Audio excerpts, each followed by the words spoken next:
A Rádio Rio de Janeiro leva até você Mediunidade e Obsessão, um programa que se propõe tirar suas dúvidas sobre esses dois temas com base na doutrina espírita. Apresentação: Moisés Santos.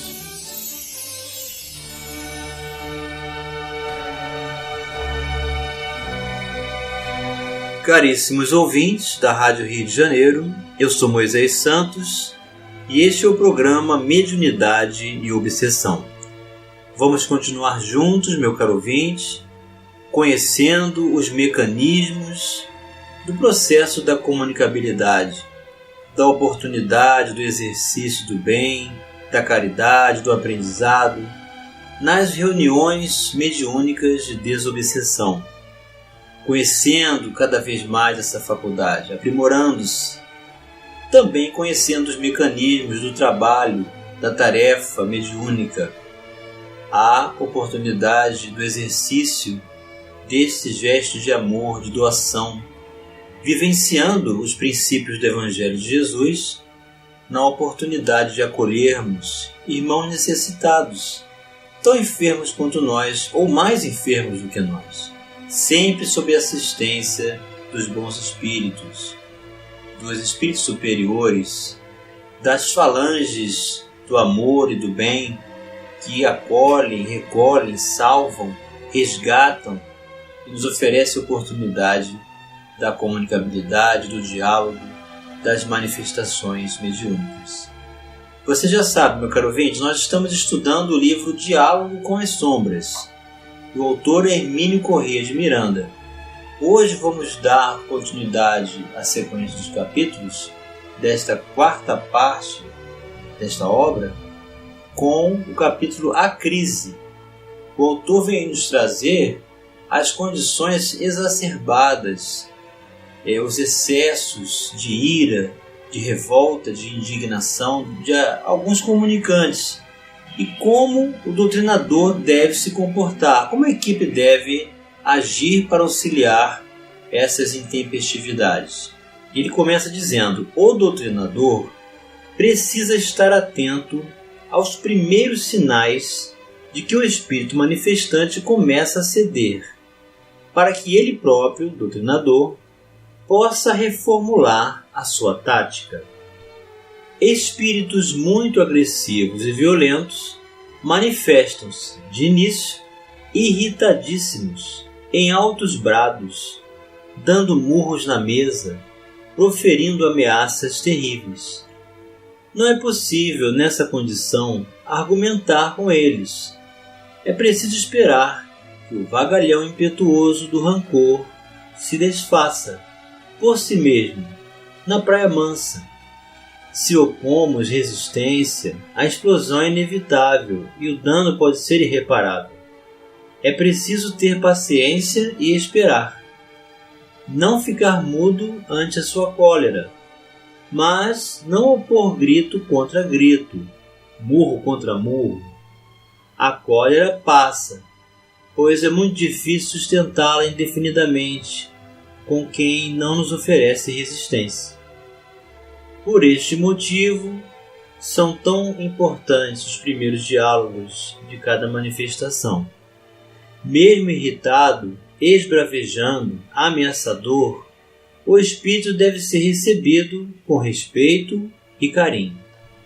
Se a conversa for bem orientada, ele nos respeitará e aos poucos irá compreendendo que não precisa gritar seus argumentos. Nesses casos, costumo dizer aos queridos companheiros desatinados que só grita aquele que não tem razão. Mas o que a doutrina espírita nos oferece, meu caro ouvinte, também para contribuir conosco quanto à relação desse componente tão importante quanto os outros de uma reunião mediúnica, o dialogador, ou o doutrinador, ou o médium esclarecedor. Vamos esclarecer esse conceito. Esclarecendo conceitos. Do livro Desobsessão, Psicografia de Francisco Cândido Xavier, pelo Espírito André Luiz, o capítulo 24, Médiuns Esclarecedores. Na equipe em serviço, os médiuns esclarecedores, mantidos sob a condução e inspiração dos benfeitores espirituais, são os orientadores da enfermagem ou da assistência aos sofredores desencarnados, constituídos pelos dirigentes do grupo e seus assessores. São eles que os instrutores da vida maior utilizam em sentido direto para o ensinamento ou socorro necessários. Naturalmente que a esses companheiros compete um dos setores mais importantes da reunião. Vejamos alguns dos itens do trabalho fundamental que se lhes assinala. Guardarem atenção no campo intuitivo, a fim de registrarem com segurança as sugestões e os pensamentos dos benfeitores espirituais que comandam as reuniões. Tocar no corpo do médium em transe somente quando necessário. Estudar os casos de obsessão surgidos na equipe de médiuns psicofônicos, que devam ser tratados na órbita da psiquiatria, a fim de que a assistência médica seja tomada na medida aconselhável. Cultivar o tato psicológico, evitando atitudes ou palavras violentas, mas fugindo da doçura sistemática que anestesia a mente sem renová-la, na convicção de que é preciso aliar raciocínio e sentimento, compaixão e lógica, a fim de que a aplicação do socorro verbalista alcance o máximo rendimento. Impedir a presença de crianças nas tarefas da desobsessão. E Hermínio de Miranda continua: o fato, porém, de reduzir o volume de seu vozerio não significa que já esteja resolvido o seu problema. Ao contrário, é a partir desse ponto que começa a fluir o diálogo que poderá levar-nos a um entendimento com ele e ao seu eventual despertamento. Antes disso, a argumentação é inútil, porque ele só deseja gritar, e se o tentarmos, falaremos juntos, ou ele não nos ouvirá, pensando apenas no que nos dirá a seguir. Mas, pelo menos com a voz no tom normal, abre-se uma perspectiva de entendimento, mesmo que ele esteja bem longe de entregar-se à verdade. Encontra-se ainda convicto da justeza de sua posição, e a batalha verbal poderá ser muito longa. Contudo, já é possível uma conversa entre dois seres civilizados. Então é muito importante aguardar esse momento de intempestividade, de exacerbação por estas palavras em tom alto, em gritaria, em repetição, em reclamações sistemáticas que o comunicante estabelece. Somente depois da calmaria é que será possível um diálogo. Enquanto isso, oremos, impondo as mãos, aplicando passe de dispersão sobre o comunicante, no médium também, que vai dar a comunicabilidade. Isso vai auxiliar ao espírito comunicante se acalmar, e é nesse momento que vamos dialogar com ele. De certo ponto em diante, porém, a sensibilidade do doutrinador o advertirá de que o manifestante começa a ceder. Sua cólera esvaziou-se. Sua palavra não tem mais aquele fator de convicção. Seu espírito parece cansado e disposto a uma acomodação. Não que ele o reconheça nesses termos, pois insistirá e poderá ter ainda surtos de reação, lutando interiormente consigo mesmo, temendo ser dobrado pelo doutrinador, que é para ele uma humilhação, mas ao mesmo tempo desejando-o intimamente ou inconscientemente.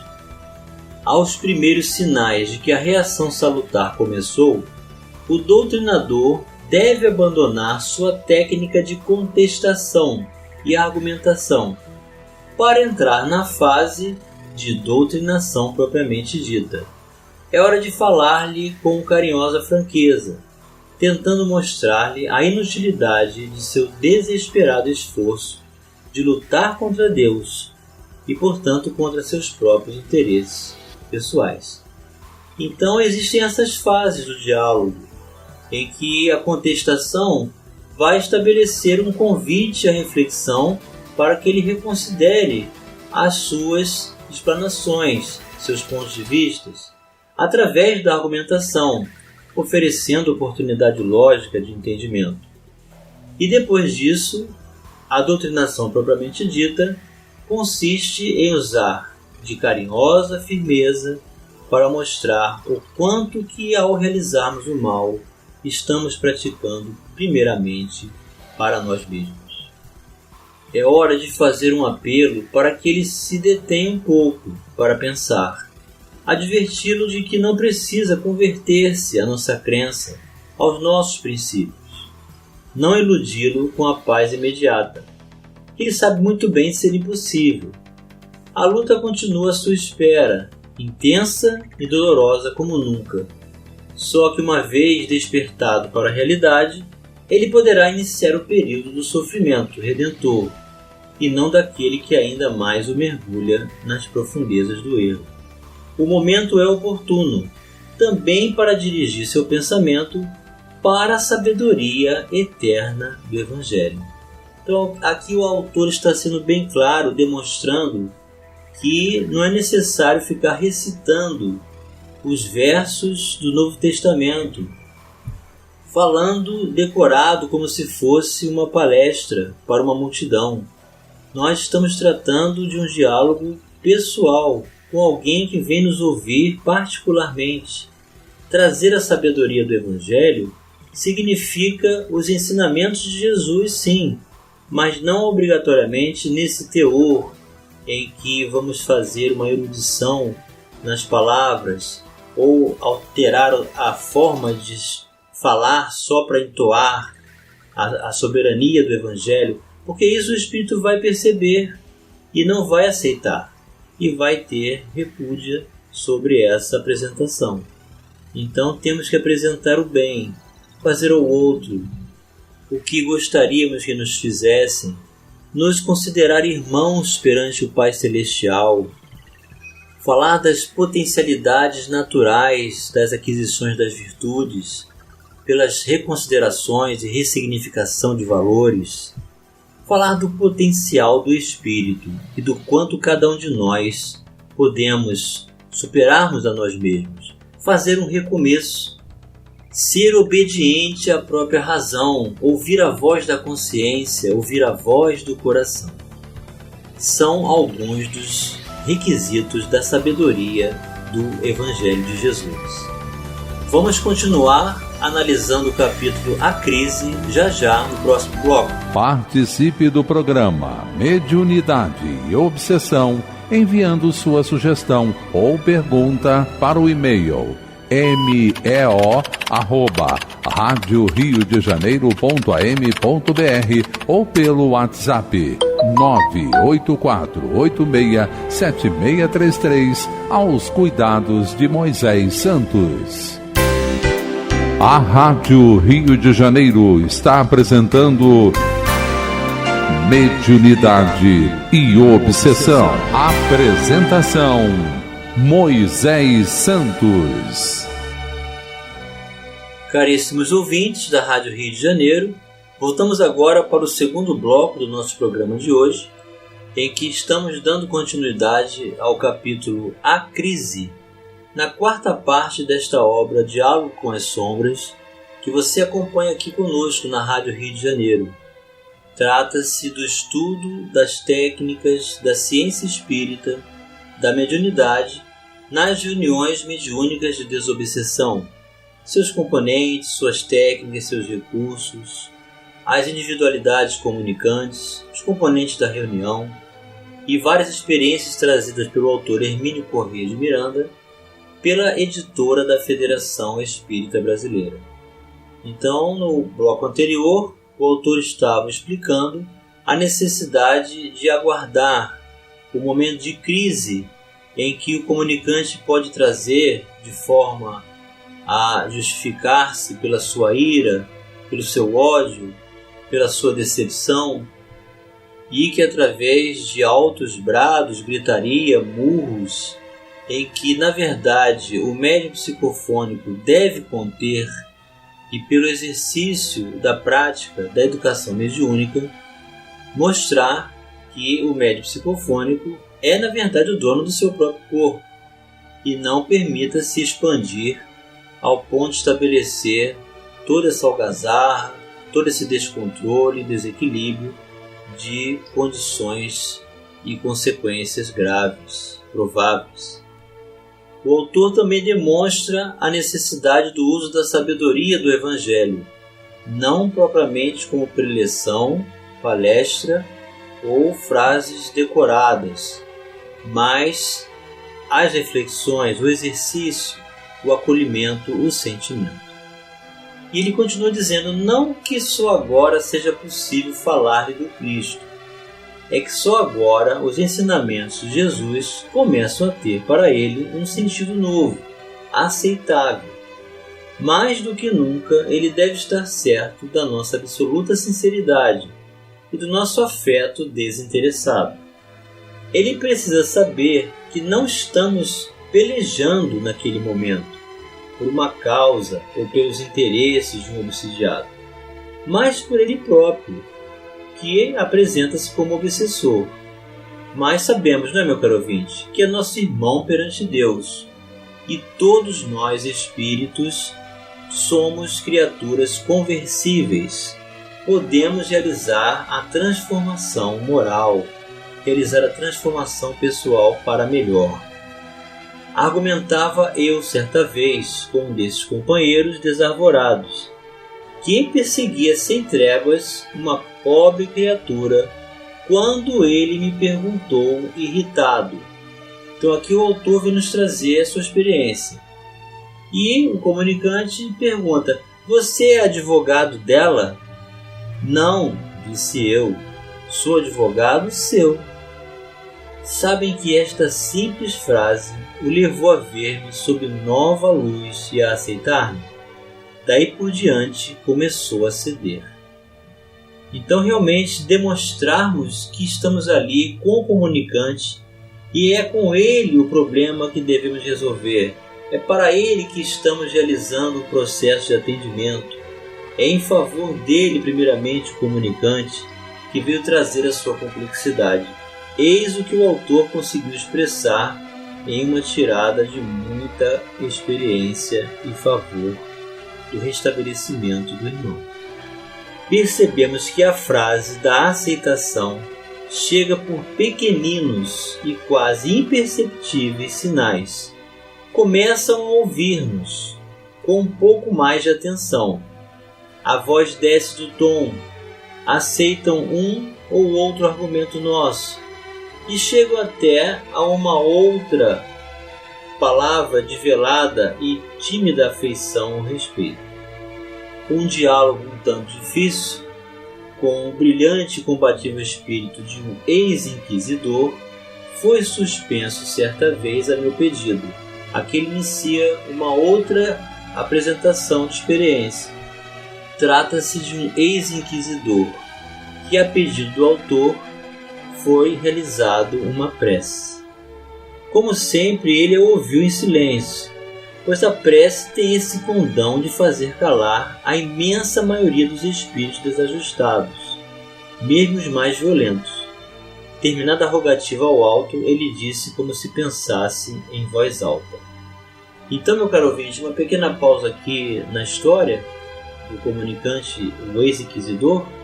Quando nós estivermos no trabalho realizando o processo do diálogo e se por acaso fugir a possibilidade da inspiração por alguma questão ou não termos realmente o argumento, vamos recorrer para a prece. Vamos fazer uma oração, porque isso é altamente contagiante, não só para nós, mas também para o comunicante, que na sua maioria e esmagadora representatividade vai calar-se, vai permanecer em silêncio para ouvi-lo. Então o comunicante em voz alta, como se estivesse a pensar, diz: uma coisa é preciso reconhecer, você ora com sinceridade. a partir desse ponto, estarão mais acessíveis, mas a batalha pode durar ainda muito tempo, alongar-se por outras oportunidades de manifestação. E mesmo assim não sabemos muitas vezes se ao partirem eles estão realmente convencidos e prontos a mudar de rumo, ou se apenas levam uma disposição para reexaminar suas convicções. De qualquer maneira, porém, levarão no coração as sementes de um futuro, que pode ser próximo ou remoto, mas que virão fatalmente a germinar, um dia, em explosões de luz. Então, meu caro ouvinte, assim como Jesus acredita em cada um de nós, na nossa recuperação, na nossa transformação pessoal, no alcance de valores do Espírito, da iluminação, da evolução, do amadurecimento, da sabedoria, todos nós alcançaremos recursos de propriedades da herança do amor divino em nossas vidas. Assim também nós temos que fazer esses gestos de credibilidade para com aqueles que se comunicam, mesmo que se apresentem com uma grave experiência criminosa, com condições tendenciosas para o mal, com apresentações quase que irredutíveis na superficialidade. Todos nós somos espíritos conversíveis e precisamos acreditar no mundo semelhante, porque assim também faremos dessa crença, primeiramente em nós mesmos, o recurso de acolhimento, de educação, de abordagem, de auxílio para que o espírito se converta por ele mesmo. E isso não temos que ter pressa, porque esse é o tempo de cada um. E chegou o momento, meu caro ouvinte, de você receber a mensagem ao seu coração. Mensagem ao coração. Do livro Seara dos Médiuns, Psicografia de Francisco Cândido Xavier, capítulo 31, Mediunidade e Privilégios. Todos estamos concordes em que a doutrina espírita revive agora o cristianismo puro. No entanto, há muita gente que lhe estranha a organização, sem os chamados valores nobiliárquicos que assinalam a maioria das instituições terrestres. À força de se iludirem com a idolatria, que sempre nos custa caro, muitos companheiros menos vigilantes desejariam condecorar trabalhadores da nova revelação, criando galerias para o relevo pessoal. E se pudesse determinar o rumo das coisas, no consenso opinativo, de certo que há muito estaríamos mobilizando doutrinadores-chefes e médiuns titulares, com as nossas casas de serviço perdendo tempo em mesuras e rapapés. Entretanto, não há uma só frase na codificação kardeciana em que se recomende tratamento especial a esse ou aquele médium, porque fale com mestria ou materializa desencarnados, porque transmita força curativa ou psicografe livros renovadores. A preocupação fundamental dos emissários divinos na formação de nossos princípios foi, aliás, edificar moralmente a instrumentação mediúnica em base de simplicidade e desinteresse, para que ela corresponda às vistas da providência. Não existem, desse modo, médios maiores ou médios menores, favorecendo entre nós a constituição de prerrogativas e castas. Tanto na mensagem do Evangelho quanto na mensagem do Espiritismo, o que prevalece acima de tudo é a responsabilidade para cada um de nós. Responsabilidade de sentir e pensar, de falar e fazer. Não temos o direito de enfeitar os outros com os brasões da excessiva confiança, para que realize o trabalho que nos compete. Por essa razão, todos os operários da construção espírita são respeitáveis. Os doutrinadores, que se esmeram em socorrer o irmão obsidiado, através de entendimento particular, estão fazendo obra idêntica aos que usam brilhantemente a palavra, arrebatando multidões, e os médios que grafam compêndios santificantes não são superiores àqueles outros que se consagram à restauração de enfermos.